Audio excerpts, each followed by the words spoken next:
Depuis l'aube des civilisations humaines, les sociétés ont cherché à organiser la vie collective, à prévenir les conflits et à réparer les injustices.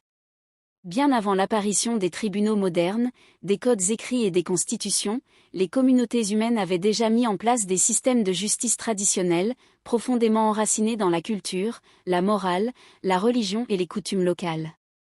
Ces systèmes ne visaient pas seulement à punir, mais surtout à restaurer l'harmonie sociale, préserver la cohésion du groupe et maintenir l'équilibre entre les individus, les familles et la communauté tout entière. Dans ce script, nous allons explorer ce que sont les systèmes de justice traditionnels, leurs principes fondamentaux, leurs mécanismes concrets, leurs avantages et limites, et enfin leur place dans le monde contemporain. 1. Définition des systèmes de justice traditionnels. Les systèmes de justice traditionnels désignent l'ensemble des mécanismes de résolution des conflits fondés sur les coutumes ancestrales, les normes sociales transmises oralement, les croyances religieuses et les valeurs communautaires. Contrairement à la justice moderne, qui repose sur des lois écrites et des institutions étatiques, la justice traditionnelle est orale, locale, collective et profondément contextuelle. Elle s'applique souvent dans des sociétés rurales ou communautaires, mais continue aussi d'exister parallèlement à la justice moderne dans de nombreux pays d'Afrique, d'Asie, d'Océanie et même chez certains peuples autochtones d'Amérique. 2. Les fondements philosophiques et moraux. A. La primauté de la communauté. Dans la justice traditionnelle, l'individu n'est jamais isolé. Il est perçu comme un membre d'un ensemble plus large, la famille, le clan, le village. Ainsi, un conflit entre deux personnes est considéré comme un déséquilibre social, et non comme une simple affaire privée. La justice vise donc à réparer le tissu social. B. L'harmonie plutôt que la punition. Contrairement à la justice pénale moderne, souvent répressive, la justice traditionnelle est restaurative. L'objectif principal est la réconciliation, la réparation du tort causé et le retour à la paix sociale. La punition existe, mais elle est secondaire par rapport à la restauration de l'équilibre. C. Le respect des valeurs morales. Les décisions sont basées sur l'honneur, la dignité, la vérité, la sagesse des anciens, et parfois la crainte du sacré ou des ancêtres. 3. Les acteurs de la justice traditionnelle. A. Les chefs coutumiers. Ils sont souvent les garants de la tradition. Leur autorité repose sur la légitimité ancestrale, la connaissance des coutumes et la reconnaissance communautaire. B. Les anciens ou sages. Les conseils d'anciens jouent un rôle central.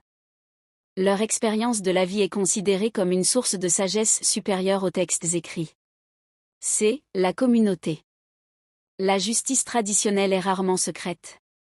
Les audiences sont souvent publiques, permettant la transparence, l'apprentissage collectif et la pression sociale positive.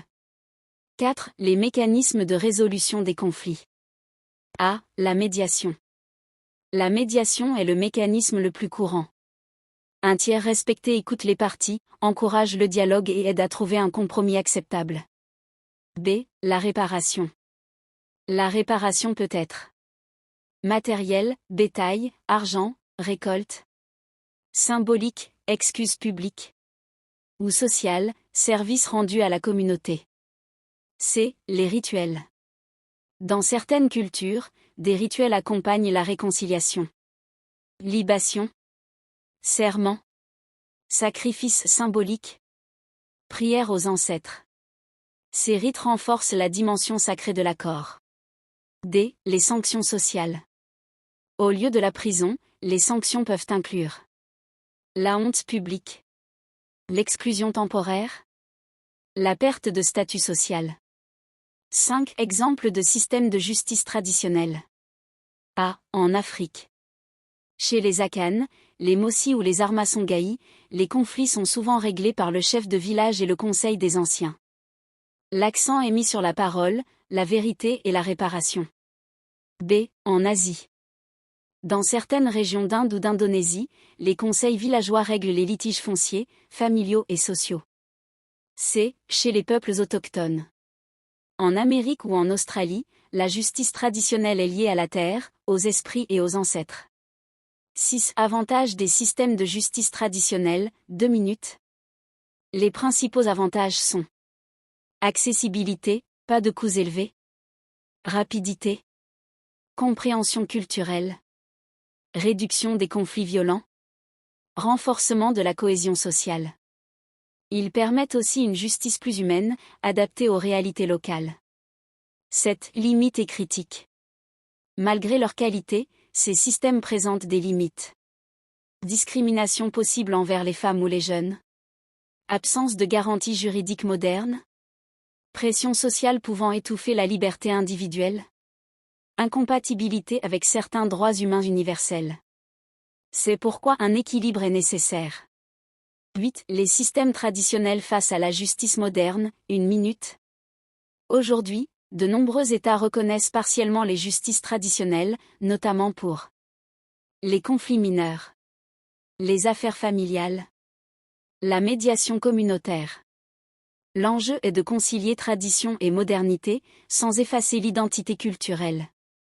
Les systèmes de justice traditionnels ne sont pas des vestiges du passé. Ils sont le reflet d'une sagesse collective, forgée par des siècles d'expérience humaine. Comprendre ces systèmes, c'est reconnaître que la justice ne se limite pas aux lois écrites, mais qu'elle vit aussi dans la culture, la parole et la mémoire des peuples. Si ce contenu vous a aidé à mieux comprendre nos héritages juridiques et culturels, n'hésitez pas à vous abonner, à aimer et à partager pour soutenir la diffusion du savoir.